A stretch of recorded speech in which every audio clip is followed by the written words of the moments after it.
Revista.0 en YouTube. Accesibilidad y educación. Hubo un tiempo en que no importaban los derechos ni la vida de la clase trabajadora, pero quisimos dignidad. Hubo un tiempo en que la infancia no tenía derechos, en que para proteger a niños y niñas del maltrato había que recurrir a leyes de protección animal. Pero quisimos amor. Hubo un tiempo en que el color de algunos seres humanos les convertía en propiedades de otros. Un tiempo en que la ley los discriminaba y segregaba. Pero quisimos libertad. Hubo un tiempo en que la mitad de la población no éramos consideradas personas. En que nuestro cuerpo, nuestra voluntad y nuestras decisiones no eran nuestras. Pero quisimos igualdad. Hubo un tiempo en que se podía abandonar, maltratar y eliminar impunemente a personas en situación de discapacidad. Pero quisimos humanidad. Hubo un tiempo en que por ser, querer y desear libremente, te encerraban en un armario, en un psiquiátrico o en una cárcel. Pero quisimos diversidad. Hubo un tiempo en que las escuelas segregaban al alumnado por su procedencia, etnia, clase social o capacidades. Un tiempo en que la ONU acusó a España de vulnerar grave y sistemáticamente el derecho a la educación de niñas y niños con discapacidad. Y ese tiempo es hoy. ¿Qué queremos? Educación inclusiva. Quererla es crearla. El síndrome de Down, respuestas sociales hacia la inclusión. Paz Rodríguez del Ricón. Educadora social. Fundadora de la Asociación Luz en la Finestra. Buenos días, estamos aquí con una nueva sesión de Punto Cero, de la revista Punto Cero. Hoy vamos a hablar con Paz Rodríguez Rincón, educadora social y fundadora de la Asociación Luz de la Finestra.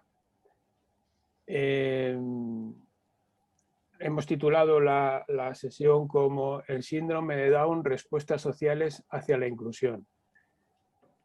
Y bueno, pues ella nos va a contar exactamente qué es lo que nos ha querido contar con este título y también el trabajo que está realizando en los cursos que están impartiendo y que yo creo que son anuales, todos los años los imparte en la UNED sobre el síndrome de Down. Sí, yo creo que se presente ya mejor, que lo hará mejor sí. Que nadie. Paz. No, sí, me tiene ya muy conocida, Julio. Pues sí, es que es eso lo que ha dicho, ¿no? Que soy educadora social, que también soy posgrado en mediación judicial y familiar.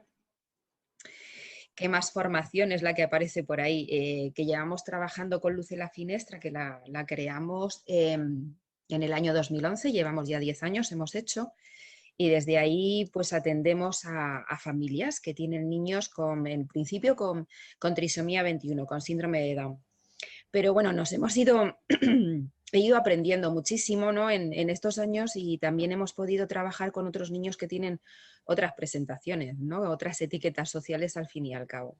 Niños que tienen síndrome de Williams, niños que tienen problemas en el habla y que no hablan siendo mayores, niños con conductas disruptivas.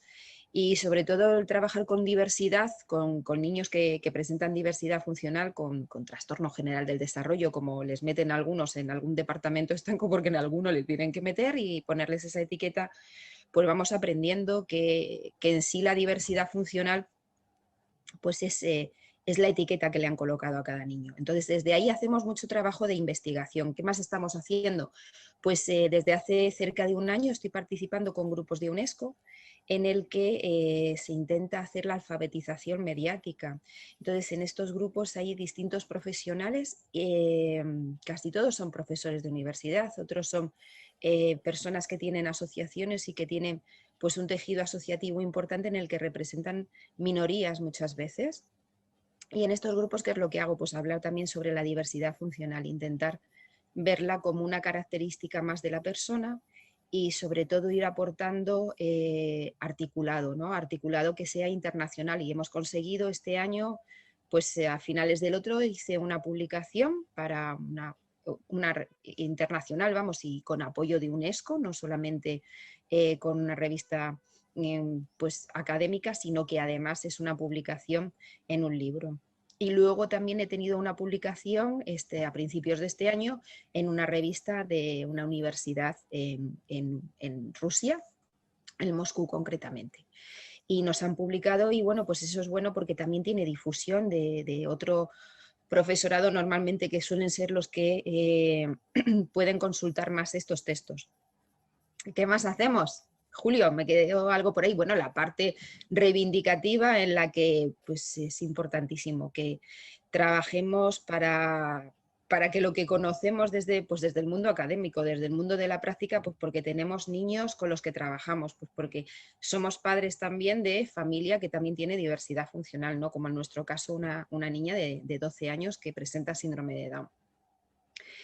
Esto es importante que llegue aquí pues, a los políticos, que es una batalla que llevamos practicando pues, desde hace bastantes años, y en la que bueno, pues hemos conseguido también junto con Julio poder presentar propuestas al gobierno actual, a la asesora de la ministra de Educación.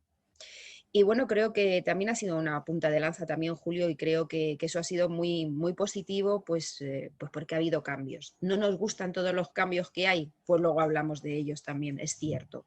Pero también es una parte del activismo, ¿no? que hay que hacerle, que hay que denunciar las situaciones que están pasando pues los niños con diversidad funcional, ¿no? En las escuelas, que esa es pues la punta del iceberg de lo que luego va a ser toda su vida, ¿no? Si en ese espacio, ¿no? En el que el niño empieza a escolarizar y empieza a socializar y empieza a tener conocimientos, si no es el adecuado, si no va de la mano con la diversidad y la trata desde una normalización, pues lo va a tener muy difícil. Una, porque no va a titular, y luego otra, pues porque va a ser muy difícil que se interrelacione con el resto de la gente, ¿no? Diferenciarles, que luego también lo hablaremos. Y bueno, pues todas estas cosillas, es una pequeña presentación, ¿no? de todo lo que se intenta aportar para que mejore la vida en general de todas las personas que tienen pues, diversidad funcional, o que la tenemos, porque yo también la tengo. ¿En qué consiste el curso que se imparte en la UNED? ¿Cómo se puede uno apuntar? Pues bueno, ahora tenemos un curso que venimos haciendo anualmente, y ese curso anual dura 10 meses y ahora está en rodaje, ahora está funcionando. De hecho, es que nos toca, ya estamos corrigiendo algunos exámenes de la parte que nos toca a nosotros corregir. ¿En qué consiste? Pues en descubrir, ¿no?, qué es el síndrome de Down, descubrirlo desde distintas perspectivas. Hay distintos profesionales que trabajamos en ese curso. Y bueno, yo hice una aportación, hicimos una publicación también con la UNED, ¿no? que es este libro, ¿no? Que lo sacamos en el año 2017, y desde entonces es el que acompaña como texto a este curso. Pues mirad, es un paso grande, pues por saber que las personas con síndrome de Down llevan existiendo desde antes de Cristo, ¿no? Y que hay hallazgos y que la antropología ha estudiado cuál ha sido incluso la relación que han podido tener en sus contextos culturales, en sus contextos sociales, y desde ahí pues pasarlo a conocer como eso, como una característica más, ¿no?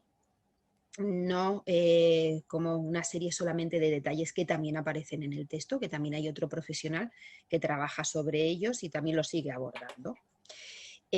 Conocer a las personas con trisomía 21 como eso, ¿no? Síndrome significa que es un conjunto de síntomas, pero la trisomía 21, el peor síntoma que tiene es la relación social, ¿no? Que no le devuelve pues, las condiciones pues, para desarrollarse como cualquier otra persona, que eso también es una situación en común con otras tantas personas que también presentan diversidad. Se intenta ver y versar pues, desde ese espacio, ¿no? Desde que es una trisomía, que es tener 3 cromosomas en el par 21, y que esa presentación pues, no ocurre a lo mejor en la mayoría de la población, que presentamos 46 cromosomas. ¿Qué significa tenerlo y qué significa no tenerlo? Pues depende de dónde se esté desarrollando esa persona, va a tener dificultades o no las va a tener, así de sencillo. Hay personas que han conseguido hacer una carrera universitaria, hay personas que consiguen ser modelos, hay personas que están trabajando en hostelería y bueno, pues es las oportunidades que te brinda el contexto que tengas cultural, educacional, laboral, son las oportunidades en sí. Hay una acepción, ¿no?, que desde Naciones Unidas también se trabaja, ¿no?, que dice que es una formación cromosómica natural que se lleva produciendo desde antes de Cristo y que se lleva produciendo a lo largo de toda la historia, y que es eso, ¿no?, dadas las oportunidades que tenga, pues como cualquiera de nosotros. Si tienes a lo mejor un padre que es aficionado al piano, pues a lo mejor terminas tocando el piano porque será más fácil porque lo tienes en casa, ¿no?, y ves a gente que está aficionada. Si te gusta ser deportista, pues a lo mejor es fácil que uno de tus hijos también practique un deporte. Pues a ellos les pasa exactamente lo mismo. ¿Qué más aparece? Aparecen pues los aspectos jurídicos que son sumamente importantes. Aparece la mención de los derechos del niño, de cartas distintas de Naciones Unidas, de la Convención de los Derechos de las Personas con Discapacidad, que está ratificada por España desde el año 2008 y que es de principal cumplimiento. Y luego aparecen también un apartado que es el de atención temprana en el curso, y hablan de la importancia también de la atención temprana, de cómo atender y demás. ¿Qué más? Las competencias básicas de las personas que tienen los aprendizajes, ¿no?, a la hora de relacionarse y a la hora de cómo se producen con las personas con trisomía 21. Y bueno, sobre todo a mí me gusta que la universidad, la UNED, apostó por nosotros, que hicimos la propuesta desde la asociación, dando paso, como sigue haciendo también en los cursos de verano, que ahora sí que se puede matricular la gente en el curso de verano. Está abierto el plazo. Y ahí el curso se hace en julio, tengo por aquí apuntado, sí, desde el 19 al 21 tenemos conferencias que este año se van a hacer en Denia. Se llevan también impartiendo desde hace 4 años, desde que nos pusimos en contacto con la UNED y desde, bueno, pues desde este departamento de pedagogía, que son los que, bueno, pues consiguen ir introduciéndolo en distintas ciudades, ¿no?, donde tienen sede la UNED. En este curso de verano, bueno, por eso por un lado, con lo que os explicaba, es el curso anual, ¿no?, que se puede hacer a distancia, que se puede hacer, tienes unos espacios libres donde se te aporta una serie de documentación y ahí puedes hacerlo en distancia, no hace falta que tengas absolutamente nada presencial. Y también dan créditos universitarios para la gente que esté estudiando y que esté interesada en conocer el tema. ¿Y qué más ofrece? Hay becas también para la gente que pueda estar interesada. Y no es necesario, es algo muy importante porque está en enseñanza abierta y no es necesario tener una formación académica previa para poderse presentar al curso. O sea, que cualquiera lo puede cursar. No te van a pedir ni exigir ningún tipo de titulación académica, de ningún tipo. Se puede hacer desde cualquier país, ni qué decirlo, ¿no?, que como es a distancia puedes estar desde cualquier punto, desde cualquier espacio. Ahora tenemos el curso de verano, es más comprimidito todo, ¿no?, pero es un compendio también de un poco lo que se ofrece más detalladamente durante todo el año. Y en estas, bueno, a mí lo que me gusta es que cuando podemos participar e ir allí, pues tenemos nuevos profesionales que también compartimos, ¿no?, desde distintas universidades. Pues por ejemplo, ahora en Denia va a haber gente que también se presenta desde allí, desde otras asociaciones y de otras fundaciones también relacionadas con el síndrome de Down. Y desde allí, bueno, pues se van a hacer distintas mesas de tertulias en el que se va a comentar y se van a exponer distintas ideas. Nosotros vamos a exponer estudio de casos que tenemos, de los que vamos trabajando durante estos años y cuáles han sido los logros y cómo se llega también a conseguir esos logros, también importante para que otros profesionales vean que sí se puede, que se puede lograr. ¿Qué más tenemos? Bueno, pues hay exposiciones distintas, ¿no?, de psicólogos, de mí también hay una que hablo de los estereotipos, ¿no?, en las personas con trisomía 21 y desde verlo como eso, como una característica más de la persona. Y bueno, pues todo esto es lo que os puedo decir, ¿no?, que vamos con muchísima ilusión cada año e intentar también compartir nosotros por nuestra parte con personas, con público que también puede asistir allí en Denia a verlo. nos puede ir a ver allí en directo, que seguramente que también andará por ahí Violeta, que tiene 12 años ya y es un poco revolera y habla de todo. No participa directamente en la jornada, pero sí que estamos allí de cara al público y en el que indudablemente no tenemos la alegría, ¿no?, de poder compartir. Yo creo que eso es siempre lo importante, ¿no?, poder compartir luego con las personas que luego asisten y poder... ¿Qué asistencia soléis tener? ¿Esa asistencia es de familiares afectados por el síndrome de Down o hay de todo tipo? ¿Profesionales que tratan el tema? Pues sí, es que te encuentras de todo. Te encuentras gente que viene desde distintas ciudades porque quiere estar presencialmente y tiene ese interés. Pues algunos son profesionales, otros son maestros, otros son personas de distintas asociaciones que también están interesados en el tema y se trasladan hasta allí. Hay familias, eso es importante. Hay muchas familias también que se presentan. Nos encontramos con médicos también, ¿no? Profesionales de la salud, que eso es muy interesante, ¿no? Muchas veces el cómo se da la noticia, el concepto que se sigue teniendo de ellos. Y claro, si van esos profesionales todavía enriquece, porque son preguntas que te plantean y todo eso pues enriquece también luego todo lo que se ha presentado, no solamente que vayas con una conferencia hecha, una ponencia hecha, sino que además todo el público da un aporte importante. También pueden hacer preguntas a través claro, de la red. Toda la gente que está matriculada tiene todo el derecho, por supuesto, a hacer planteamientos, preguntas que, desde luego, si sabemos, pues se las vamos a contestar. Y bueno, pues sí, toda esta gente va. No sé si la has visto, que cuando toque, que nos cuentes algo de cómo van los avances en genética en este sentido. ¿No tenéis alguna noticia interesante por ahí? ¿No hay avances? En genética, te puedo hablar también bueno, hay aquí una cátedra que es de investigación en biogenética aquí en España, de Leron Leyen, que fue el que fue descubridor de la trisomía 21. Entonces, esta cátedra, que está en una universidad, me parece, privada de Madrid, creo que es en la Camilo José Cela. No te lo podría decir, pero te lo puedo mirar y te lo indico rápidamente. ¿Qué es lo que ocurre con esto, ¿no?, de la ética, ¿no? Fíjate, ¿no?, qué pregunta la que apuntas, que yo normalmente no suelo sacar este tema. La eugenesia la habréis oído, ¿no?, nombrar como una pseudociencia que estuvo bueno, pues promulgando toda una serie de leyes que luego incluso durante la guerra y durante el nazismo las utilizaron.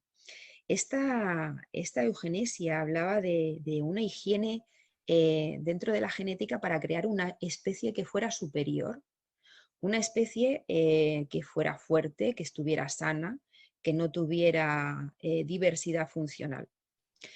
De hecho, es que lo que promulgó tristemente fue que a las personas que tenían diversidad funcional las esterilizaran, porque evidentemente genéticamente podían volver a reproducir el mismo patrón de volver a tener hijos con la misma situación que presentaban.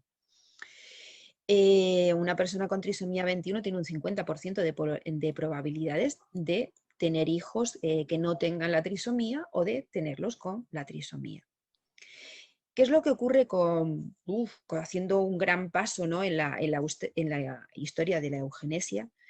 Es que existe una higiene genética, por así decirlo, ¿no? Es decir, hay una detección precoz de lo que puedan ser situaciones que ellos consideran anómalas. Entonces, estas situaciones anómalas que el propio descubridor de la trisomía 21, Leron Leyen, no quería desvelar cuál era el motivo cuando lo descubrió, era por la aparición del aborto, ¿no?, de que, como es fácil detectarlo, pues habría esta higiene en la que las familias dirían: no quiero tener un hijo con esta situación cromosómica. Entonces la tenemos ahí vigente. Entonces, esa bioética, ¿no?, en la que queremos un hijo a veces con una altura determinada, con unos genes determinados, con una belleza determinada en esta sociedad tan competitiva, ¿no? En el que muchas veces la población con diversidad funcional evidentemente se queda en los bordes y no los dejan dentro, no por ello, sino porque los contextos no les dan respuesta. Pues ese es el avance que tenemos, ¿no? Que se sigue transmitiendo el tener un hijo con trisomía 21 como una gran dificultad, como un gran problema, y como existe todo este desconocimiento, que tampoco hay campañas en las que te acerquen al conocimiento real, pues nos siguen poniendo también personas, bueno, pues a veces reales, pues tan reales como la realidad de esa persona que vive, pero cada uno es distinto y cada uno es diferente. Fijaros, los que tenemos aquí 46 cromosomas y cada uno seguro que tenemos una realidad diferente. ¿El que nos une? Pues convocarnos para hablar sobre la diversidad, que a lo mejor es un hecho común entre todos, pero no por ello es óbice que marque nuestras vidas y que sea lo único que estemos buscando, ¿no? Sino que tenemos más aspectos. Pues eso es lo que te puedo decir en Pero cuanto a mejoras. no hay nada más, ¿no? Nada más. Pues sigue habiendo una criba en los hospitales en los que se insta, ¿no? Se habla del aborto, ¿no? Y se lo ponen como una solución, entre comillas, por supuesto, para mí, porque, mire, yo también me encontré en la misma situación. Mi hija tiene 12 años y a mí también me dieron la oportunidad de hacerme una prueba de la amniocentesis, que es donde se detecta, ¿no? De una forma clara. Yo rehusé hacerme esa prueba porque, bueno, pues me quedé embarazada sin esperarlo y dije, bueno, pues yo qué sé, qué circunstancia, pues qué bien me viene esto. Digo, si con los años que tengo, que tenía 41, 40, 41, digo, me voy a hacer esta prueba, digo, y corro el riesgo, digo, de perderlo. Digo, si yo estoy tan divinamente, ¿por qué va a estar mal el hijo que vaya a tener? Entonces asumí ese riesgo, me lo advirtieron, que si no hacía la prueba, pues había un pliegue nucal en el que se detectaba que podía haber algún tipo de situación. Como te presentan la información es bastante negativa, la verdad. Es como decir, oye, que puede tener anomalías, te hablan de anomalías. Imaginaros, ¿no? Una persona por tener trisomía 21 que es anómala, que es distinta, que es una aberración genética, o sea, todavía sigue habiendo todo un vocabulario que es fruto de nuestra cultura, o sea, somos nosotros los que lo vemos como distinto. La presentación es una presentación natural, ni más ni menos, ¿no? Somos nosotros los que añadimos que son diferentes, que están diferenciados, que tienen unos rasgos físicos, todavía se les sigue enumerando y en las conferencias a las que voy se sigue presentando esto. Si tienen... Depende mucho del grado de afectación también. Vale, ahí vamos a seguir hablando si queréis, mirad, si os parece. El grado de afectación, mirad. Yo quería preguntarte con respecto a esto, perdona. Sí. La evolución de la sociedad respecto a la discapacidad entiendo que ha sido importante en los últimos años con respecto a la discapacidad en general. Hay discapacidades que son más aparentes, que se las ve porque físicamente pues se ve más claramente. Yo no sé si vosotros habéis percibido algún cambio de la sociedad en este sentido. Quiero decir, a mí me da la sensación de que antes a los niños síndrome de Down se les veía con un cierto rechazo y ahora se les ve con un cierto sentido de cariño. No sé si esto es cierto o no es cierto, en relación con lo que estabas comentando de la apariencia y demás. Sí, yo creo que también ha habido una evolución y yo creo que muy positiva. Yo creo que son gente que cae bien, al fin y al cabo. Aparte, hay gente que es más sociable con trisomía 21 que otros, ¿no? No todos son iguales, ¿no? Entonces, hay a veces como que esa parte sencilla y fácil, ¿no? Que algunos la tienen muy desarrollada y se relacionan fácilmente, bueno, pues con población mayor, pequeña, mediana, les da lo mismo. Y dices, qué facilidad, ¿no? Cuando a lo mejor hay otros que no nos acercamos. Y en cambio a nosotros no nos dicen que seamos discapacitados y a mí me lo parece, ¿no? A lo mejor la balanza se va para el otro lado. Entonces, yo sobre esa pregunta que has hecho, yo diría, Julio, que bajo mi punto de vista en algunas cosas ha ido para atrás, ¿eh? Porque no hace demasiado tiempo yo escuché, al margen pensaban que no lo estaba oyendo, pero estábamos en una reunión donde yo estaba hablando, insistiendo por el tema de adaptación de aparatos, en el tema de la fisioterapia, que yo he dado mucho a la vara por ahí. Y yo escuché en un corrillo, en un descanso, el decir, joder, pero estos, ¿para qué tanto perder tiempo y dinero en ellos? Que se estén en su casa tranquilamente, que les den una pensión y no quiten puestos de trabajo a otros. Eso hace unos años creo que no se escuchaba y ahora últimamente no hace demasiado se está volviendo a escuchar. Entonces, hay cosas que están volviendo para atrás, ¿eh? Bajo mi punto de vista. Puede que me equivoque. Mira, cuando yo con una experiencia así como muy directa, ¿no? Poniendo imágenes de mi propia hija, bueno, pues para conocer también a más familias, ¿no? Con las que poderme comunicar. Había una cierta vergüenza. No se exponía a los niños con trisomía 21. Ahora, cada día que pasa, aparecen niños riéndose, niños en los que la familia realmente sí que siente un orgullo y muestra a su hijo con toda la gracia del mundo que tiene, no como cualquier otro niño, ¿no? Y con cualquier orgullo que podamos sentir los padres al ver a nuestros hijos, ¿no? Haciendo cualquier cosa. Eso sí que creo que ha mejorado y se ha agrandado y ha mejorado su imagen. Otra cosa es como tú dices, José, ¿no? José María, sí. José María, vale, no se me olvidará.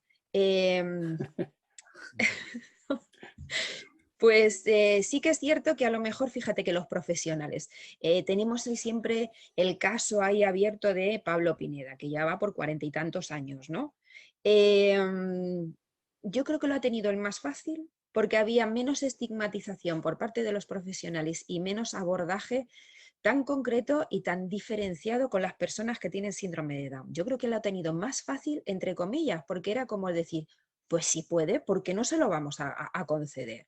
Vamos que sí puede, ¿no? Y le acompañaban hasta del aula especial en el que estaba el escolarizado, lo acompañaba la profesora diciendo, yo creo en este alumno, si es que fijaros lo que hace. Yo he conocido además profesoras que son amigas mías que han sido contratadas, las quería contratar el padre de Pablo Pineda para que les enseñara cosas, pues teniendo 5 añitos, 6 añitos, dice, pero ¿qué le voy a enseñar yo a este niño que no sepa? Si es que sabe de todo, sabe los ríos de España, sabe las provincias, sabe geografía, sabe de todo, sabe escribir, sabe tal, ¿qué le voy a enseñar? Entonces, lo que hemos visto en este tiempo es que ha habido como una especie de profesionalización, pero que no ha habido cambios, ¿no? O sea, es todo dentro de un modelo médico asistencialista. Mucha categorización en las aulas, ¿no? Es decir, este niño tiene trisomía 21 y pues vamos a llevarle por necesidades educativas especiales en los colegios. Están diferenciándole. Uno de los pilares sobre las intervenciones de UNESCO con los que trabajo es decir, no tiene que haber diferenciaciones para las personas que presenten diversidad funcional. Tienen que ser uno más y que ellos no sientan que les falta algo. Entonces tiene que ser el entorno el que se adapte a ellos. Y en eso sí que no hay ninguna evolución. Y en eso José María lleva razón. Porque los profesores lo que hacen es que les molestan en las aulas y siguen apartados y que cuantas más horas tengan de apoyos, entre comillas apoyos, que más que apoyos son perversiones del sistema, estos apoyos que tienen los niños en el colegio, salen de las aulas y les tienen apartados con otros niños que también tienen diversidad y en el que pedagogía terapéutica y audición y lenguaje son los que les atienden en aulas distintas, a lo mejor 6 horas a la semana nada más, pero se los quitan de las aulas. O cuando están dentro, les están dando materiales totalmente diferenciados, porque no esperan de ellos. ¿Qué nos está ocurriendo? Pues que estamos encontrando analfabetos con 9, 11 años que tienen que pasar a la secundaria y no saben leer ni escribir o entender un texto, porque no se les ha atendido debidamente, porque está muy estigmatizado en las escuelas que haya toda esta nomenclatura de niños de necesidades educativas especiales. Todos los niños tienen unas necesidades especiales, todos, cada uno del aula, no por tener diversidad. Y el profesor es el que tiene que adaptarse, pues con ese diseño universal de aprendizaje, que es el que desde distintas formas de presentar la información académica puedan aprenderlo y sea más fácil. Unos serán más auditivos, otros más visuales, otros más manipulativos, pero sabemos que aprendemos desde lo experiencial. Las inteligencias múltiples de Howard lo decían, ¿no? Aprendemos así, aprendemos desde distintas formas en las que nos llega la información, pero seguimos todavía con método pues todavía en el que las matemáticas, la lengua son la madre de las asignaturas y el que sepa resolver bien esos problemas es el que aprueba. Entonces seguimos. La educación es uno de los puntos de vista que abordamos habitualmente en todas nuestras entrevistas. Bueno, tú ya nos estás contando un poco cómo es el día a día de un alumno Sí, con diversidad funcional. perdona un momento que como vamos a cambiar de tema para decir de este tema, yo diría que con quien más cerca estoy es de José María, de lo que ha dicho, pero vamos, ni José María ni tú, o sea, yo creo que no hemos evolucionado, yo creo que estamos igual. Lo que pasa que antes, como se hablaba menos de esto, pues no, pero yo creo que estamos más o menos igual. A lo mejor ahora en lo de conocer más la discapacidad, en lo de promocionar más la discapacidad, la estamos promocionando más, pero en el sentido de los de fuera que sepan cómo es la discapacidad, yo creo que seguimos exactamente en el mismo punto. Y con respecto, por ejemplo, a lo de Pablo Pineda que comentabais, que ahora que vamos a pasar a lo de la educación, y yo, por ejemplo, sí, Pablo Pineda a lo mejor lo tuvo más fácil, pero yo la última información que tengo al respecto es que no ha podido ejercer como maestro, si no me equivoco, que era lo que él quería todavía. Entonces, pues ahí lo dejo. Da mucho que pensar. Sí es verdad y lo trataremos después también en el tema laboral, entiendo, que efectivamente no hay muchas salidas para las personas con diversidad funcional. Entonces, no sé, bueno, volviendo al tema de la educación, tú nos decías, efectivamente, nos contabas ya de los problemas que tienen habitualmente los alumnos con diversidad funcional, de que si se les saca de las aulas, que si tal. Ahora tenemos una nueva ley de educación. Bajo tu punto de vista, ¿cómo crees que va a afectar la nueva ley de educación? ¿Va a afectar de alguna manera a las personas con diversidad funcional en su forma de trabajar dentro de las aulas, dentro de los colegios? No, ese cambio está pendiente, ese cambio está por hacer y ese cambio pues es un sentimiento que van a postergar en las vidas, ¿no?, de las personas y de los niños que tienen diversidad. ¿Por qué? Pues porque seguimos con el artículo 73 que considera niños de necesidades educativas especiales. Los sigue diferenciando. Les diferencia y les marca un itinerario distinto. Es que no esperan que los aprendizajes sean los mismos. No hay hablan de adaptaciones curriculares en ese espacio en el que van a trabajar, pero fijaros que la adaptación curricular que tienen es bajar el currículo, reducirlo. Lo reducen. No es que busquen una forma de enseñarle como debiera de ser, una didáctica, ¿no?, en la que tú enseñes al alumnado, sino que lejos de esto dicen, pues bajan las expectativas. Y si bajan las expectativas de un alumno, pues no consigue equipararse ni tener los contenidos que le hacen falta, ¿no?, para alcanzar una secundaria y para seguir titulando y seguir aprendiendo a lo largo de toda su vida, no solamente en el colegio. Bueno, pues todo esto les está marcando de una forma diferenciada en todo. Los alumnos que están alrededor de estos alumnos que no tienen diversidad funcional están apreciando a sus compañeros como algo diferente. Mi compañero es distinto porque incluso algunos profesores quieren presentar a ese alumnado en un colegio en el que he estado ahora recientemente, bastante bueno, bastante caro también. Y fijaros el planteamiento, es que se tenía que presentar un niño con diversidad funcional delante del resto para que no se asustaran. Esto el departamento de orientación. Entonces, José María y Alba, que lo que decís, ¿no?, que no cambian las cosas, no se cambia la vivencia. Se habla mucho de discapacidad, mucho de diversidad funcional, pero las actitudes ante ella no se cambian. Y en la escolarización, imaginaros si en este colegio tan bueno, tan subvencionado por 1000 sitios y demás, y de tanta élite, está viendo a mis compañeros que se tienen que presentar como algo distinto. Pues yo no sé, ya vamos a hacer también dar un paso adelante a los que estén con padres divorciados, a los que a lo mejor el padre pega a la madre. Imaginaros contar cosas, ¿no? de la vida privada, ¿no? Ya me ves el formato que tengo, no hace falta más, ¿no?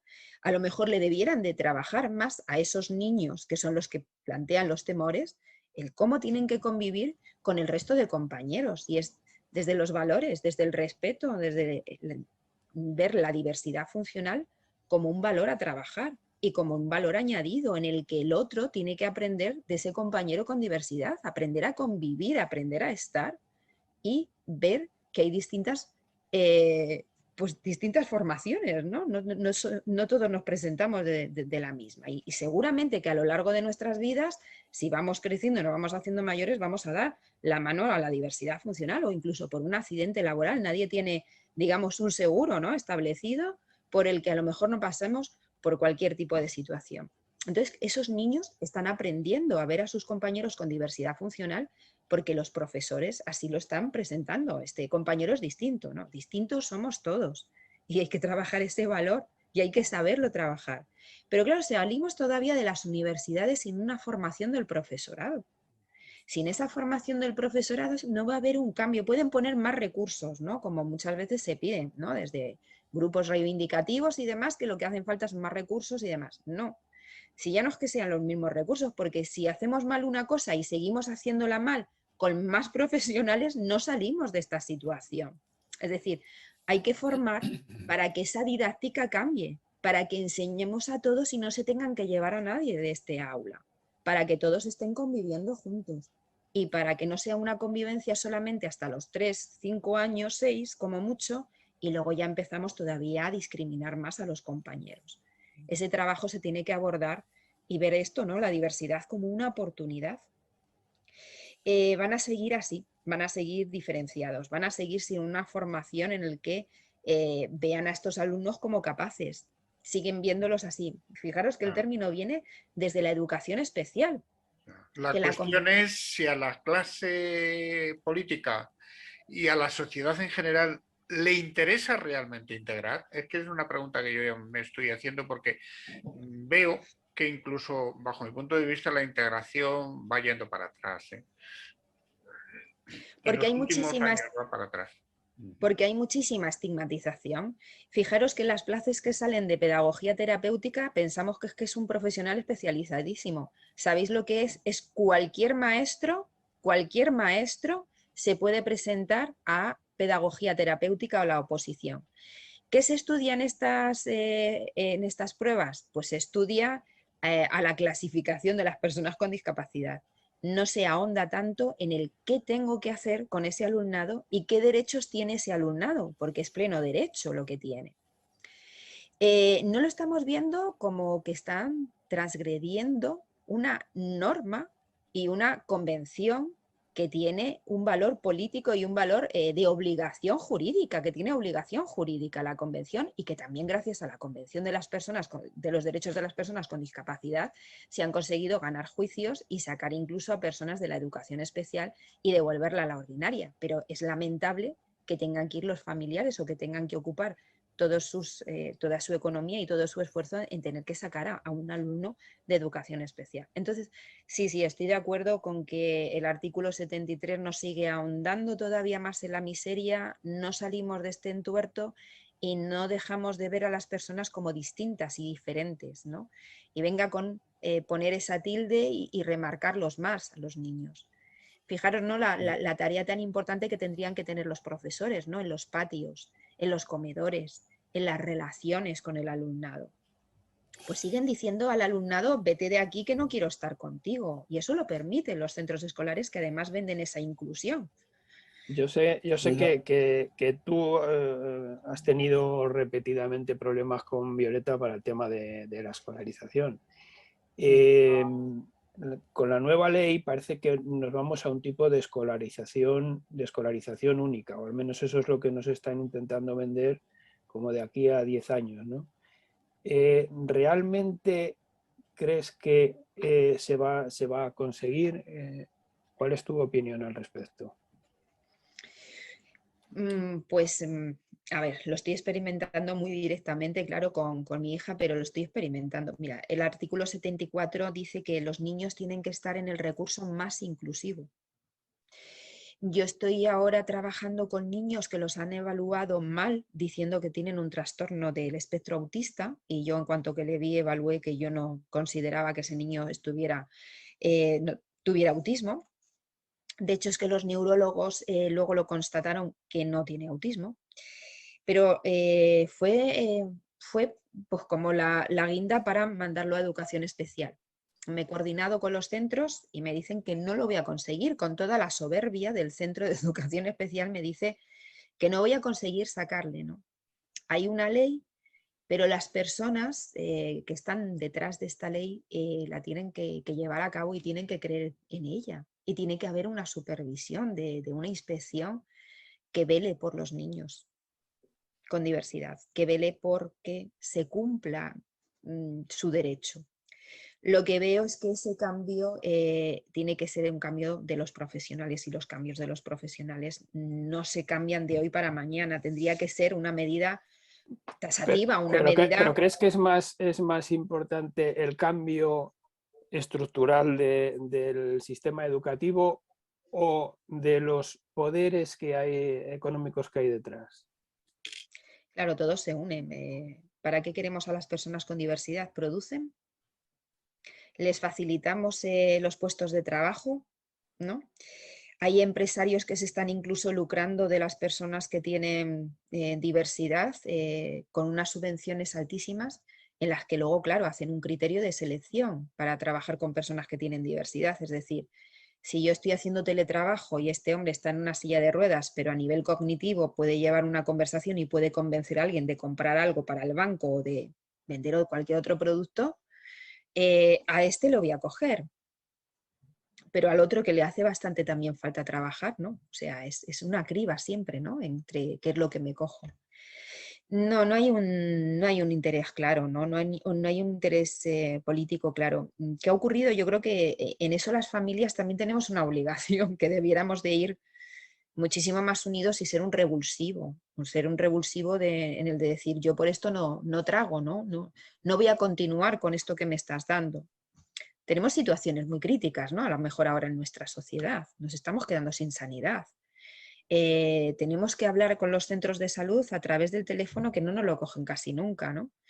Y nos estamos quedando sin recursos y nos vamos quedando, bueno, con una especie de conformismo que yo creo que con esto, con nuestros hijos ha ocurrido, ¿no? Nos diluimos. Somos muchas personas también las que estamos dentro y dando la cara dentro de esto, de la diversidad funcional, pero yo creo que nos queda también dar un paso más fuerte adelante para defender todavía más sus derechos, ¿no? Yo hay una cosa que sí quería, yo creo que una base, para mí, una base importante de todos los posibles cambios para llevar la legislación para adelante es lo que estábamos hablando antes de la formación del profesorado.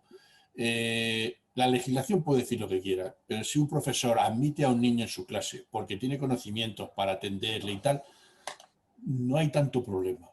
Ahora, a mí sí me gustaría saber, porque sí hace verdad, dejé de dar clase en la universidad hace unos años, y qué peso tiene ahora, porque antes iba para atrás. El peso que la formación en diversidad funcional tenían en la Facultad de Educación iba para atrás. Incluso se quitó las especialidades y tal, para dejarlo en unos cursos trimestrales, en el cual en un trimestre la gente salía el profesional sabiendo un montón de diversidad funcional, ¿no? Entonces, ahora mismo sigue el tema igual, o sea, porque claro, que cambie la ley de educación, si la formación no cambia, tampoco nos va a valer para mucho, ¿eh? Porque claro, podemos poner una ley de educación fenomenal, que no hable de diversidad funcional, que no hable de necesidades educativas especiales. Si luego el niño llega al aula y en el aula el profesor no sabe qué hacer con el niño, poca cosa, ¿eh? Claro, no hay, sí que hay alguna asignatura, ¿no? En la que está incluida. Sí que está el máster, ¿no? de formación del profesorado, pero seguimos teniendo, es como intentar cambiar el curso de un río. A ver si el ejemplo es medianamente bueno. Es que tenemos el proceso de selección del profesorado, en el que os decía antes, ¿no? De la pedagogía terapéutica. Si tenemos esa selección de un profesorado en el que le están preparando en una oposición con una serie de contenidos en los que están sesgando a las personas que tienen cualquier presentación de diversidad, ¿cómo podemos lidiar contra esto? O sea, es un análisis también más profundo de todo lo que está sucediendo. Luego, la formación del profesorado. Imaginaros, ¿no? ¿Qué formación tiene del profesorado un historiador, un matemático, etcétera, ¿no? Son profesiones que incluso en secundaria, antes, os acordéis del CAP, del curso de adaptación pedagógica, etcétera, pues ya sabemos todos también lo que es el CAP, ¿no? Porque lo hemos conocido también de cerca, por nuestra formación, por circunstancias, y bueno, más o menos te pasaban así, que estuvieras en el aula y tira para adelante, cuando seguimos también siendo conservadores dentro de las aulas en cuanto a la didáctica que se va implementando. ¿Conservadores por qué? Pues porque seguimos con ese pupitre, seguimos sin el concepto de trabajar en equipo, ¿no? Y que el equipo es positivo y que en el equipo es un valor, pero es que hay que saberlo dinamizar y tiene que haber un profesional que no porque sientes a 5 niños alrededor de forma física, van a dinamizarlo. Yo he estado en grupos en los que hay niños con síndrome de Down, he ido a colegios por proyectos como se llaman Included y cosas así, y he estado dentro del aula y me he sentado adrede con una niña que tenía además también trisomía 21, síndrome de Down. Hola, ¿qué tal estáis? No sé qué, saludo a todo el grupo y bueno, tú tienes que estar ahí como sí, pero no. Y le digo a la niña, anda a ver qué es lo que llevas ahí, al resto también, tirando de todo, pero también sabiendo que necesita un pequeño tironcillo, ¿no? Para que se sienta como uno más en el aula. Yo me sentía, claro, yo estaba sentada en la altura de los pupitres de los niños de segundo de secundaria y bueno, pues los niños empezaron a comentarme, ella solamente sabía hacer así con el lapicero. Entonces yo le empecé a hacer algunas indicaciones y empezó a hacer otro trabajo la niña, pero claro, hay que decírselo, ¿vale? Y claro, mientras tanto iba hablando con los otros en el equipo. En el siguiente trimestre ya no tenía ni cuadernillo la niña, el resto lo tenía, entonces yo le pregunté por su cuadernillo, oye, ¿dónde está tu cuadernillo tal? Sácalo, venga. No, si ella no sabe hacer nada, ¿no? Me insistía a los compañeros, ¿cómo que no? A ver, ¿tú cómo lo haces, no? Pues para despistar un poco la profesora me vino y me dio en el hombro, porque me estaba escuchando, me dio, y me dijo, déjala. Dice ella, dice, con que esté en el aula, dice, es suficiente, no le pedimos nada más. Es evidente que es un colegio de los más inclusivos, de los más progres, de los más que se venden, ¿no? Con todo, venden inclusión, ¿no? Cuando no tienes que vender inclusión, si todos los colegios tienen que aceptar a todos los chicos y tienen que estar adecuados. ¿Qué haces en contra de este profesorado que tiene esta actitud? Debería de ser punible, ¿no? Es decir, pero ¿cómo esperas eso de un alumno, no? O sea, es el efecto Pigmalión, si no esperas nada de él, pues eso va a ser lo que te dé, absolutamente nada. Las neuronas espejo, ¿no? En el que sacas del otro, ¿no? Pues lo que os decía antes, ¿no? De Gardner, ¿no? Las inteligencias múltiples, el cerebro sabemos cómo nos funciona, ¿no? La neurología ha avanzado. Claro que hay avances, pero el sistema educativo no interesa que cambiemos, pero no solamente para los niños con diversidad, para cualquier tipo de alumnado. Claro. Con altas capacidades se queda como pues como un mueble, como los niños con diversidad. Yo creo que al final volvemos otra vez al tema de los intereses económicos, ¿no? Porque ¿cómo puede ser que ahora mismo ahora mismo estos últimos meses todos hemos visto la gran campaña que ha habido con respecto a los colegios especiales en las principales cadenas de televisión, a todas horas defendiendo los colegios especiales con un grupo de padres detrás que tienen todo la legítima, o sea que es una opinión totalmente legítima de defenderlo, pero sin embargo hay una gran mayoría detrás de familias que quieren que sus padres no estén en colegios especiales, sino que estén en los colegios ordinarios, muchísimo mayor que los padres que sí quieren defender esa educación especial y sin embargo no se les oye. Entonces, al final, no da la sensación de que es realmente el motor económico el que mueve la educación y el que mueve realmente todo? No se invierte, yo creo, no hay el mismo presupuesto, ¿no?, en educación que a lo mejor seguramente en armamento y demás, pero vamos, no tengo datos, pero no se invierte en lo que se tiene que invertir, ¿no? De todas formas, aquí nosotros en la Comunidad de Madrid estamos viviendo una desinformación y una desidia de muchísimos años, ¿no?, que llevan gobernando también este equipo y estos gobiernos, en los que formar al profesorado no lo han considerado importante, ¿no? Era lo que estábamos antes, ¿no? Un matemático puede pasar a secundaria, pero ¿qué conocimientos de didáctica tiene? Es que no se le exigen. Y claro, hablas con gente que tiene 3 carreras, ¿no?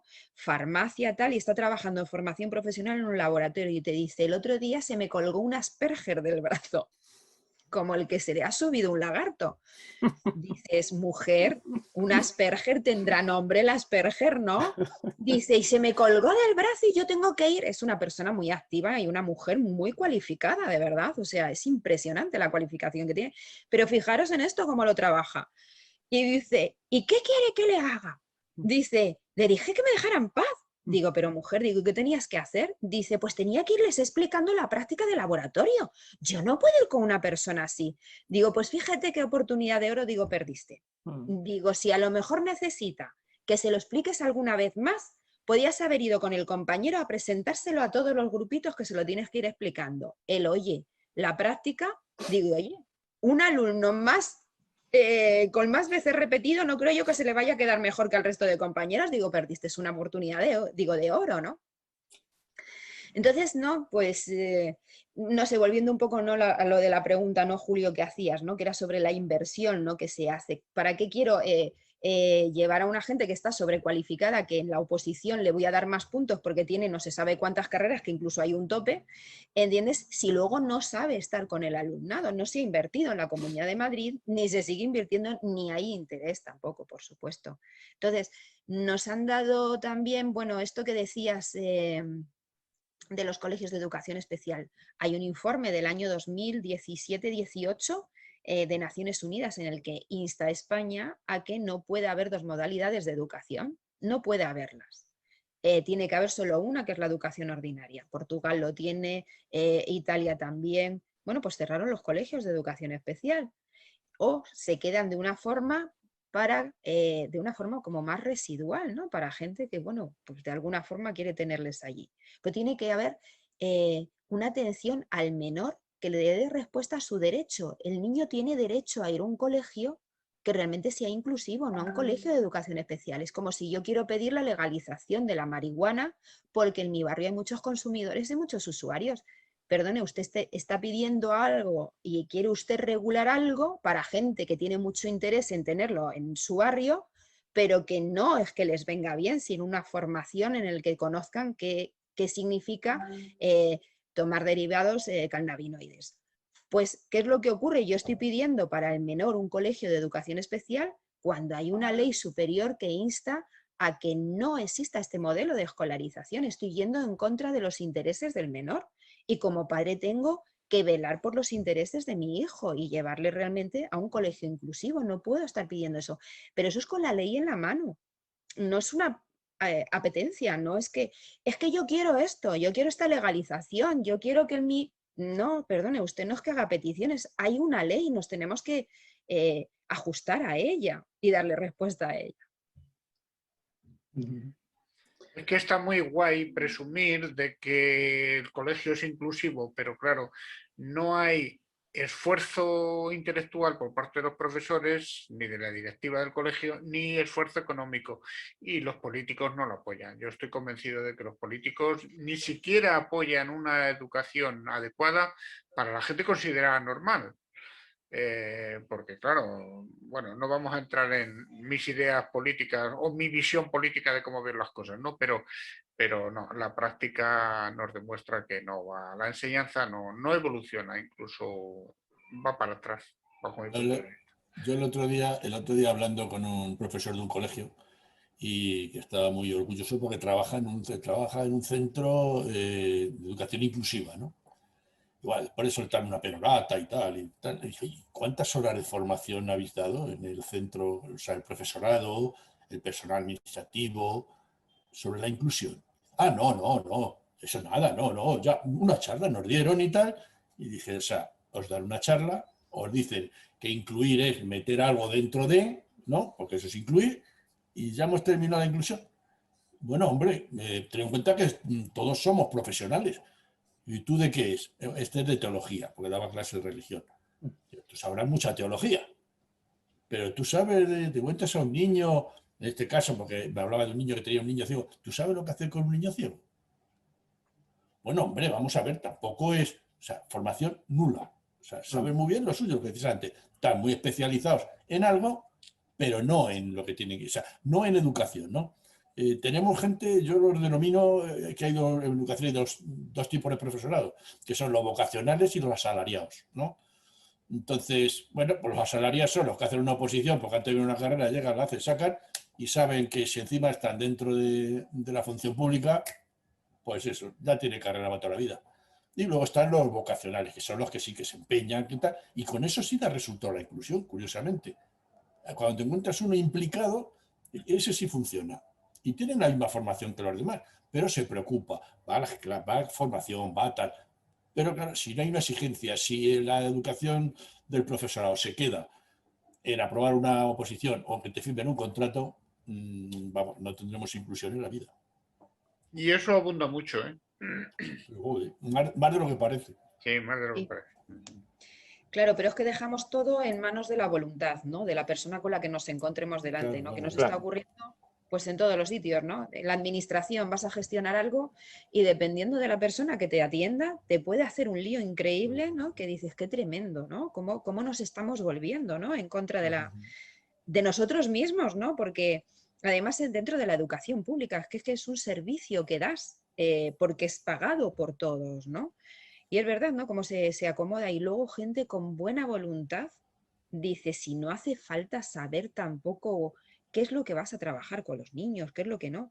Si lo que tienes que tener es respeto por todos los compañeros, el profesor el primero, no permitir que nadie salga de las aulas, estar todos juntos aprendiendo y saber que cada uno aprende en la medida de sus capacidades y el profesor es el que acompaña a que ese aprendizaje se produzca y el que enseña, digamos, el camino por el que puede transitar esa persona para que aprenda. El que tiene más capacidades, que desarrolle mucho más, ¿no? Que le demos en el aula esa posibilidad, ¿no? Con la tecnología, con textos, con todos los recursos que podamos tener a nuestra mano. Y el que tiene diversidad, que avance. Y si hay avance, hay un aprobado, porque ha habido una adquisición de conocimientos y una adquisición y una mejora y una participación.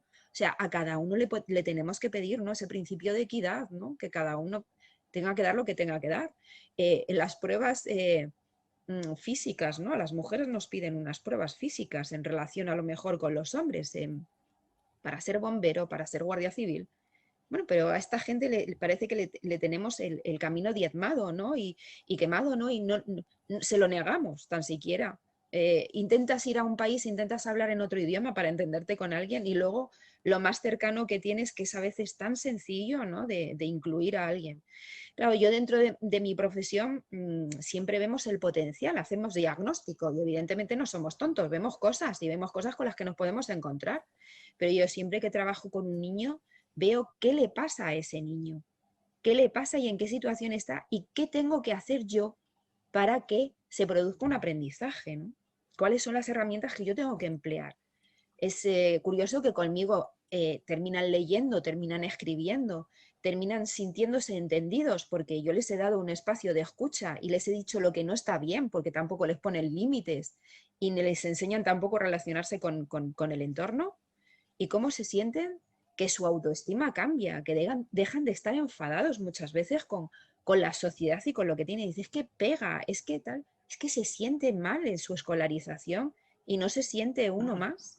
No le damos ese espacio, que es tan sencillo de preocuparnos por el que tenemos ahí, ¿no? Por todos. Otro de los grandes retos de la discapacidad, sobre todo de ahora en adelante, es el tema laboral.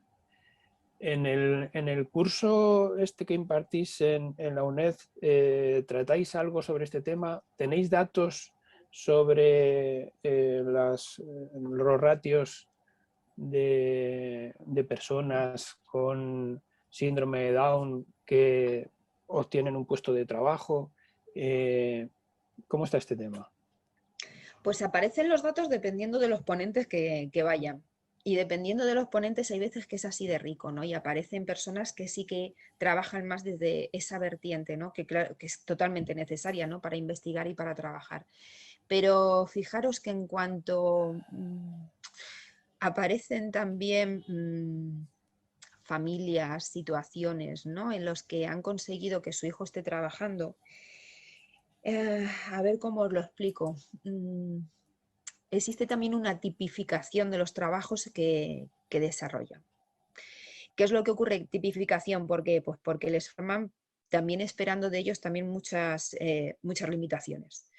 ¿Qué es lo que están haciendo en restauración?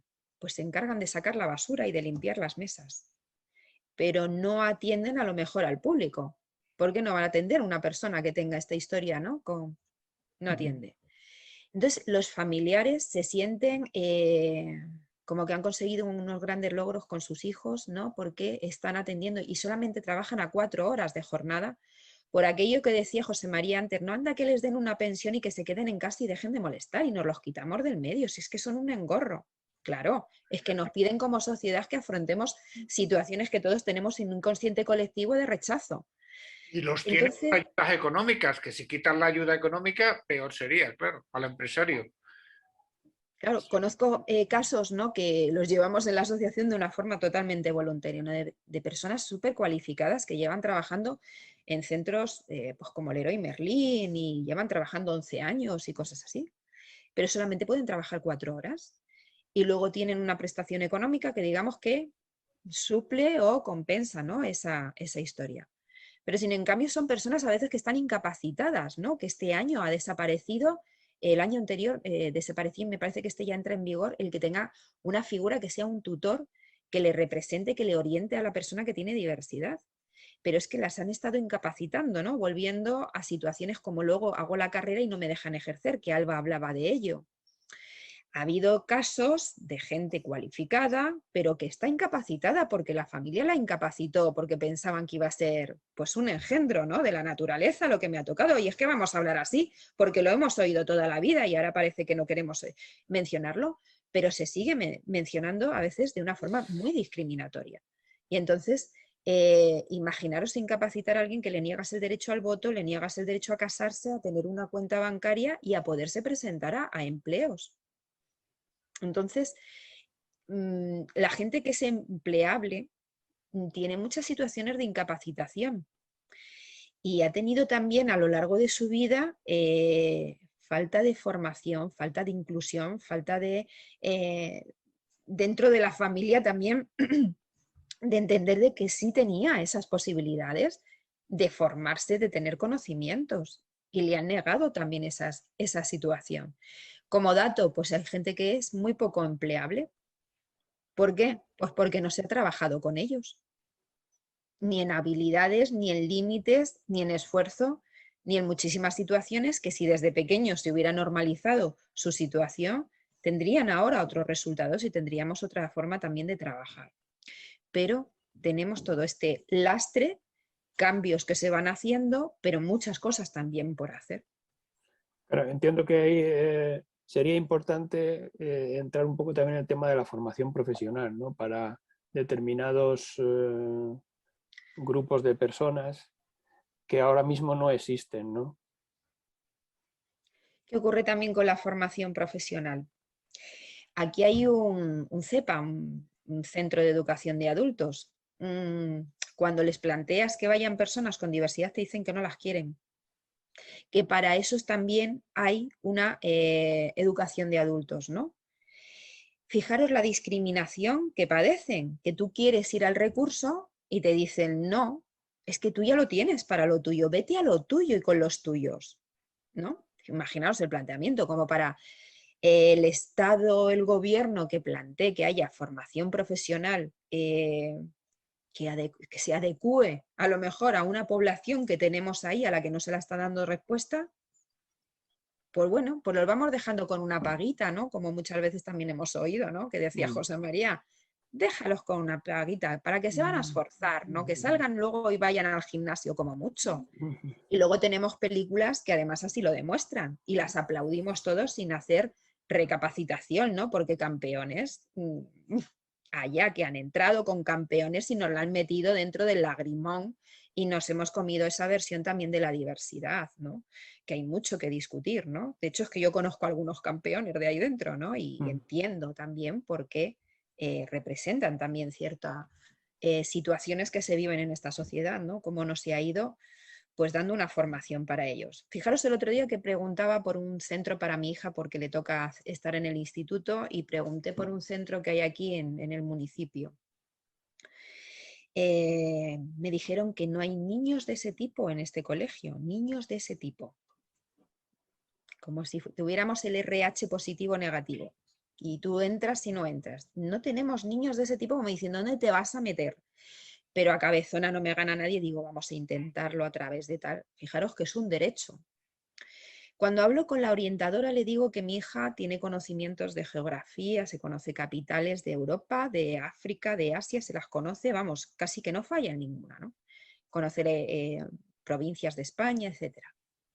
Y me dice la orientadora en respuesta, qué lástima, porque somos un colegio bilingüe, dice, y ella se la sabe en español, ¿verdad?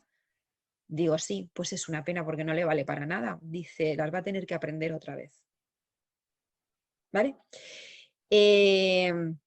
Son anécdotas, pero el día a día de estas formas gráficas a veces nos hacen recapacitar en todo lo que nos queda por hacer. Si una orientadora me está planteando que mi hija no vale de nada lo que ha aprendido, es una persona con síndrome de Down, ¿vale? No se te oye, Julio, no se te oye el audio. No digo que la orientadora había hecho un cursillo. Bueno, claro, pero es lo que tenemos y además todos los niños con trisomía 21 no llegan con esos conocimientos, ¿eh? Ni todo el resto de población llega con esos conocimientos y le dicen, mira, tienes estos conocimientos como ganas de agarrarte, mi hija puede y tal. Pues no, así no lo queremos de otra forma. Claro. Entonces nunca son acertados, ¿no? No tienen ese público a lo mejor que de pequeños con una gracia, mira cómo salen, qué graciosos y tal. Pero luego la paguita, me los quito del medio como orientador, me los saco de aquí. Y estamos hablando de Madrid, una capital, España, que se creen que, bueno, en Sudamérica que estamos aquí, pues no se sabe el qué haciendo y no es así. Se va para atrás, como estabais diciendo antes, ¿no? Fijaros, ¿no? Quiero tratarlo todo tan específicamente que al final no saco nada bueno de ellos. Sobre el tema de la incapacitación, has pasado antes por encima, entiendo que también lo tratáis en el curso. ¿Se sigue incapacitando a la gente con síndrome de Down? Se sigue incapacitando a gente. Pues claro, al fin y al cabo es algo que tú quieres hacer como padre y hay personas que tienen hijos de 40 años o menos. A mí me lo ofrecieron incluso cuando mi hija nació y iba a una fundación que me recomendó un hospital y yo, claro, yo nunca me niego. O sea, como si me dicen casi que vaya a un grupo y a un partido político que va en contra de mis ideas, yo voy a ver qué es lo que no sé y puedo aprender. De verdad que esa actitud la tengo. Pero se sigue incapacitando, se sigue porque hay fundaciones con un gran poder adquisitivo, con un ideario en el que, mirad, es que es como, tengo un plan para ellos, ¿no? Nacen, atención temprana. No les enseñé las letras hasta los 6 años y total, no entienden, ¿vale? Desde determinadas fundaciones. No le expliques a un niño pequeño si es una casa, un edificio, un rascacielos, un chalet o un castillo. No le enseñes. Si ellos, casa, tú le dices casa a todo. ¿Tienes un hijo con síndrome de Down? Ay, pues dormirán por la noche en el suelo porque tienen temperaturas que no son las mismas. Dices, bueno, no tengo perro, pero voy a tener un hijo que va a dormir tirado en el suelo. Claro, te empiezan a dibujar una situación de grotesca, grotesca para de verdad, para los años en los que estamos, ¿no? Y para la formación. O sea, psicólogos que dicen todo este ideario que os estoy diciendo. Con lo cual ellos tienen preparados colegios de educación especial, con lo cual ellos tienen incapacitaciones que quieren presentar, con lo cual luego ellos tienen unas, ¿cómo se dicen? Unas residencias para personas con discapacidad concretas para ellos. Esto es un negocio desde que nacen hasta que mueren. Volvemos al tema del interés económico, ¿no? Claro. Sobre las residencias yo tengo una anécdota en el sentido de que, bueno, yo estoy interesado en esto de los cohousing, sobre todo de tipo cooperativa. Entonces estuve en una reunión donde estaba presente una madre que estaba muy interesada a ver cómo evolucionaba el tema, y la madre llegó un momento que planteó y dice, bueno, va a ver, yo estoy interesada porque tengo un hijo que todavía es joven, pero claro, veo que ese hijo en un futuro va a necesitar un centro donde cuando yo no esté, en algún sitio tiene que estar. ¿Ustedes me lo admitirían aquí? Y rápidamente dijeron, no, no, no, no, no, eso no. Claro, es que, y sobre todo las cooperativas que están orientadas al principio a decir, vamos a aportar el mínimo dinero posible, vamos a ahorrar mucho y vamos a empezar todos muy sanitos, ya vendrán las deficiencias cuando nos hagamos viejos, que nos tocará a todos. Pero gente que entre ya con una deficiencia o una dificultad, ya no la quieren, ya filtran. O sea que ahí todo al final es economía, intereses y egoísmos. Sí. Sí, una falta de progreso que hay, ¿no? Sigue habiendo residencias, o sea, yo soy educadora social y trabajo en una residencia de menores. Bueno, los que tienen diversidad funcional no entran. Tienen residencias para niños con diversidad funcional, imaginaros, ¿no? O sea, es que vivimos en unos anacronismos, y claro, Julio, que se sigue incapacitando a gente, o sea, se la incapacita judicialmente porque hay idearios también acerca de lo que es tener un hijo con esta situación, ¿no? Claro, lo que no se plantean es que se les pueda educar, como a cualquiera. Eso es de lo que no parten. Ni padres, que también significa un esfuerzo muchas veces, ni padres, ni por supuesto los contextos. Y si ya la familia no tira, imaginaros ya los contextos. Dicen, bueno, esto vamos a dejarlo estar. Queda mucho realmente por darnos cuenta que el daño que estamos haciendo y la cantidad de personas que nos estamos perdiendo en nuestra sociedad y que estamos aislando. Yo lo equiparo, y las estigmatizaciones de las que me toca hablar ahora en la universidad, lo equiparo, fijaros, con lo que ocurre en Estados Unidos, ¿no? Con esa guerra de secesión que dejó un odio inconsciente en toda la sociedad, ¿no? En contra de la población de color negra. Y como, claro, pues gente que tiene el poder, ¿no? Como puedan ser los policías y estamentos de este tipo, van en contra de ellos, escolarizaciones diferenciadas para ellos, ¿no?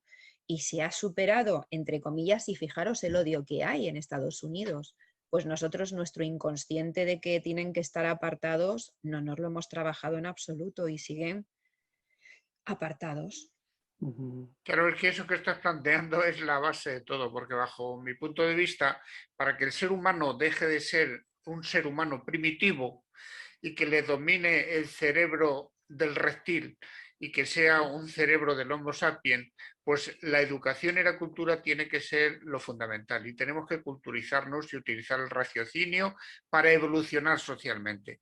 Pero ahora mismo la educación que tenemos no va por ese camino. Nos enseñan, sobre todo en la pública, la gente que va a la pública van a ser, dentro de unos años, cuando sean mayorcitos, van a ser mano de obra cuanto más barata mejor, y no le enseñéis a pensar mucho y raciocinio, porque luego van a pensar que si se les explota o no se les explota. Quieren gente atontaditos. Y eso incluye que cuando entra alguien con diversidad funcional, sobra, eso sobran ya. Y esa es la realidad de la enseñanza, y no hay otra, es así de simple. Al final he terminado diciendo lo que pienso, pero es que es así y va a seguir así porque los políticos y la sociedad así lo quieren. Esta sociedad lo quieren así, no hay más. Entonces, Julio, tú tienes muchas esperanzas en las leyes de la enseñanza, pero si te das cuenta, cuando hemos hablado de este tema, yo soy muy pesimista, porque bajo mi punto de vista va a seguir así y las leyes se seguirán haciendo, se tocarán un poquito, pero la esencia va a ser así. No, bueno, no es esperanza, es que yo creo que si no hay leyes, esto es una selva, ¿no? Lo que pasa es que esas leyes tienen que ser coherentes y tienen que ser que sirvan para todos y para todo, y para todas las situaciones. Y entiendo que las leyes, sobre todo la que se ha hecho de educación, pues deja mucho que desear en este sentido, en el sentido porque realmente no quieren, no quieren yo no sé si es que no quieren o es que realmente no saben, porque claro, dejar el hacer las leyes únicamente en manos de políticos y de negociaciones para llevarlas a cabo, eso no puede dar un buen resultado. Las leyes tienen que estar hechas por los técnicos de cada materia. Otra cosa es que después se puedan discutir y se pueda negociar algo en el Congreso. Pero claro, si de partida tú ya le cierras la puerta a los profesionales y demás y te haces una ley política, que es una ley política, pues evidentemente es que no sabes de lo que estás hablando, porque no son especialistas. Claro, pero es que es así, así funciona. Los políticos realmente son los títeres que tienen que tomar las decisiones de la gente que realmente tiene el poder. Entonces, es así, es la realidad y va a seguir siendo así. La sociedad de momento va así, incluso estamos yendo para atrás. Hace años estuvimos mejor y ahora estamos yendo para atrás. Socialmente estamos retrocediendo. Es que tú fíjate, Julio, si coge una ley y la hacen los técnicos, tú fíjate la revolución que sería. Porque claro, cuando en la ley hablas de recursos, buscar recursos. ¿Y quién dice los recursos? Hablas de formación del profesorado, cambia la universidad, hablas de es que hay que hacer una cantidad de cambios que claro. Por eso los políticos lo primero que hacen es pactar hasta dónde van a llegar, antes de empezar a hacer la ley. ¿Entiendes? Claro, la única que se por el tejado. La única que se hizo más o menos con participación de los técnicos fue la que hizo el Gabilondo, y mira lo que duró. Llegó a las Cortes y por una llamada telefónica dijeron, esta no. Y eso se trabajó con el profesorado. Y había cambiado un montón de cosas. Y tampoco era revolucionaria, tampoco era aquello como para echarse a tal, pero se cambiaban cosas. Pero claro, cuando entra la política, chicos. Claro. Bueno, pues no sé si tenéis alguna pregunta más. Llevamos 1 hora y pico de programa. Sí. Lo que no tenemos son respuestas. Eso no yo no haría una, haría 1000 sobre esto, porque es que a mí lo que más me inquieta de estos temas siempre cuando hablamos es de la relación con los demás. No sé lo que ha dicho Paz, porque yo, pues cuando no solo el trabajo, la educación, es que ya para todo, o sea, cuando un chico con síndrome de Down va al médico o a un psicólogo o a lo que sea, al médico mismamente, tiene que haber un montón de anécdotas de cosas que incluso los propios médicos habrán hecho y que no, por ejemplo, hablar con el familiar o con quien vaya con ellos si va acompañado. Y eso también tiene que repercutir en la autoestima que hablabas antes, ¿no? De ellos. Hay un montón de esas, tienes todas las que quieras. Se puede escribir, vamos, 1000 enciclopedias llenas. Sí, tiene que haber.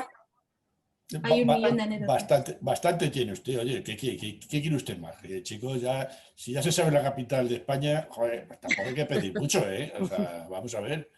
Pero en inglés. No exijamos. Eso sí, si es en inglés ya, pues a lo mejor no se puede. Y además, ¿para qué le va a valer? ¿Pero para qué lo quiere? ¿Para qué quiere esto el día de mañana? Y que eso te lo diga un orientador, que es un psicólogo, que se supone que tienen que estar formados en esas cosas.